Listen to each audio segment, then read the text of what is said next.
Prelazimo na našu temu. Da li funkcioneri Srbije smeju da nose brojanicu ili bilo koje versko obeležje? Zbog čega je njegov video na Instagramu zabeležio milionske preglede i naravno koji su prioriteti kancelarije koju on vodi, to su neke od tema za razgovor sa direktorom Kancelarije za javnu i kulturnu diplomatiju, Arno Gujonom. Dobro jutro i hvala vam što ste danas naš gost. Dobro jutro vama i vašim gledalcima i hvala na pozivu. Hajde, pre nego što krenemo da razgovaramo, da pogledamo ovaj video koji ste vi objavili na svojoj Instagram stranici. Skandalozna izjava jutros na televiziji N1 kada su rekli da ministar kulture Nikola Selaković ne može da bude dobar ministar, može da bude samo ministar propagande. Zašto? Zato što nosi brojanicu. E pa vidite, i ja nosim brojanicu. I to od svojih 19 godina. Zato što je za mene brojanica simbol otpora srpskog naroda na Kosovu i Metohiji. Kad sam prvi put došao tamo 2005. godine, video sam da su svi Srbi ponosni na to i ne skidaju tu brojanicu ni sa sebe, ni sa retrovizora svojih automobila, ni pošto. Iako ih to izlaže opasnim rizicima. Čekao sam do sada da vidim da li će neko da se ogradi, da li će neko da reaguje, da se izvini zbog te rasističke izjave, međutim niko nije to učinio. A verujte mi da je neko to rekao u Americi vezano za krst, za Davidovu zvezdu ili za Fatiminu ruku, to bi bio skandal nad skandalima. Ne smeju da nas vređaju na verskoj osnovi. Ne smeju da vređaju pravoslavce i Srbe u Srbiji zato što nose brojanicu. Ne smemo da se naviknemo na to, ne smemo da dopustimo da oni to rade, a da na to ne odgovorimo.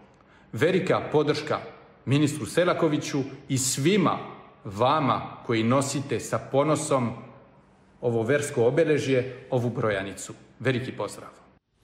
Evo, videli smo i vaš snimak. Sad, šta vas je navelo da ovakav potez povučete, odnosno da snimite ovaj video? Mislim da se vidi u snimku, malo sam reagovao emotivno zato što kad sam to video, stvarno sam bio zaprepašćen. Kako je moguće to? Oni time krše najmanje 2 zakona. Zakon o zabrani diskriminacija, zakon o crkvama i verskim zajednicama. Krše i Ustav koji garantuje i jemči pravo na slobodno veroispovest. To je zaista nešto skandalozno, nešto nedopustivo i mislim da u vladi Srbije imamo ljude koji su pravoslavci, koji su rimokatolici, koji su muslimani, koji su ateisti, koji su agnostici. Sve je to nešto bogato. Takva je Srbija, takav je narod koji živi u Srbiji i mislim da to ne treba da predstavi problem nikome. I kad u Srbiji vređaju Srbe zbog pravoslavlja, mislim da je nešto nedopustivo i kad bi neko to uradio bilo gde na svetu, kao što sam rekao u snimku, u vezi sa drugim religijama ili sa hrišćanskom religijom, to bi bio skandal i ljudi bi morali da se izvine i da se ograde. Oni to nisu učinili i za mene nemaju nikakav kredibilitet sad kad govore o drugim ljudskim pravima, kad ne poštuju osnovna ljudska prava za većinski narod u Srbiji. Jeste, pomenuli ste gde god da se dogodi ako je neko nešto slično rekao ili za krst, za Davidovu zvezdu, za Hamsu, odnosno Fatiminu ruku. Sada, zbog čega mislite da bi bio problem? Zbog čega nastaje problem ako neki funkcioner u Srbiji nosi brojanicu? Pa mislim da to ne treba da bude problem. To je očigledno problem samo za njih. Problem za one koji vide da problem u svemu što je srpsko, u svemu što je pravoslavno.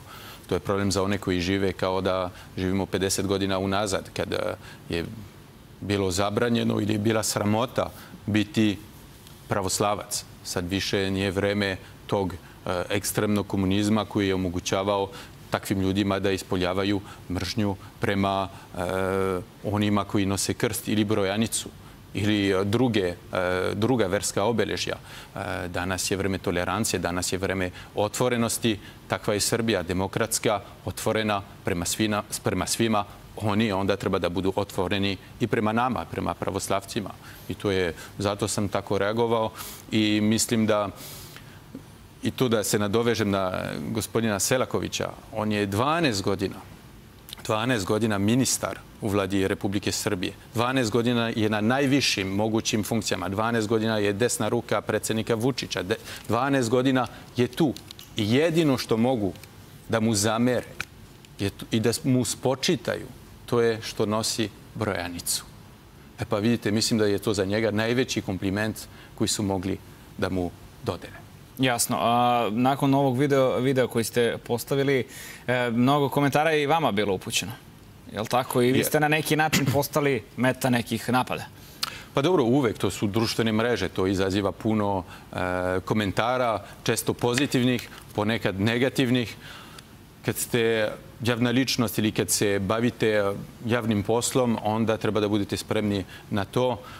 Ja sa ponosom nosim brojanicu, kao što sam rekao u snimku, 19 godina, odnosno skoro 20, od kad sam prvi put došao na Kosovo i Metohiju. Tada nisam znao značaj brojanice u duhovnom smislu, u hrišćanskom smislu, ali sam odmah primetio da svi Srbi na Kosovu i Metohiji nose to sa ponosom i to je znak koji im daje hrabrost da se bore sa svakodnevnim problemima. Nipošto ne skidaju tu brojanicu ni kad putuju i kad je to opasno po njih. I onda po povratku u Francusku, tada kad sam održao svoje prvo predavanje o tome šta sam video na Kosovu i Metohiji, sećam se da sam pokazao tu brojanicu i rekao sam, eto vidite, taj krst nije problem ovde u Parizu, ali može da bude problem u Južnoj Kosovskoj Mitrovici, gde tako vas prepoznaju kao da ste Srbin. I to može da bude opasno po vas. Ali ljudi nose taj krst, nose tu brojanicu i ponosni su na to. I to, verujte mi, ostavlja efekat, zato što to pokazuje i žrtvu i hrabrost i nekako te hrišćanske vrline koje su meni drage. I tako da, eto, od tada nosim brojanicu, moja deca takođe, i mislim da je to nešto pozitivno, nešto dobro i nastavit ću tako, eto, dok budem bio živ.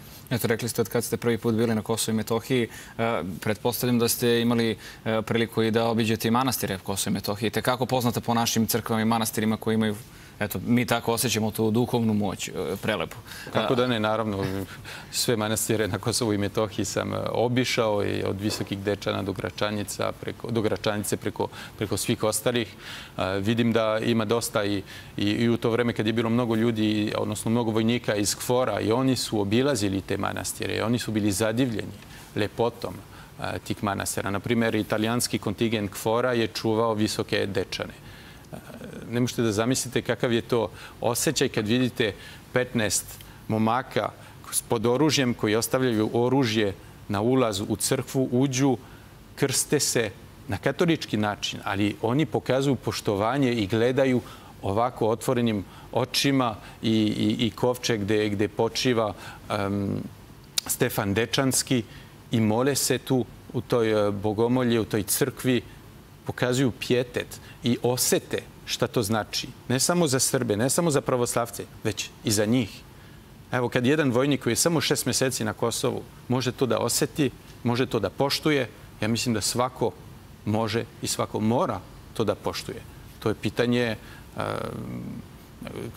ljudstva na kraju krajeva. Nije pitanje vere, nego pitanje ljudstva, da poštujete ono što vaše komšije, ono što vaše ljude koji vas okružuju poštuju. I to je ono što nisu uradili na toj televiziji tog dana kad nisu poštovali sve ljude u Srbiji koji nose brojanicu.